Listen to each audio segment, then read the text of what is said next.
अस्सलाम वालेकुम दोस्तों। आज मैं आपको पन्ना स्टोन के बारे में बताऊंगा।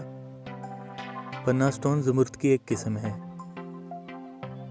पन्ना stone light green colour, dark green colour दोनों में पाया जाता है। पन्ना स्टोन बहुत सी शेप्स में पाया जाता है, उनमें से एक आपके सामने है। ये पन्ना ईरान में पाया जाता है, इसलिए इसे ईरानी पन्ना कहते हैं। ये ज़्यादातर इसी शेप में पाया जाता है।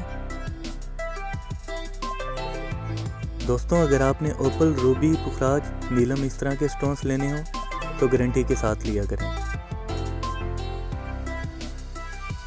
दोस्तों, अगर आपको मेरी वीडियो अच्छी लगी हो तो वीडियो को लाइक करें।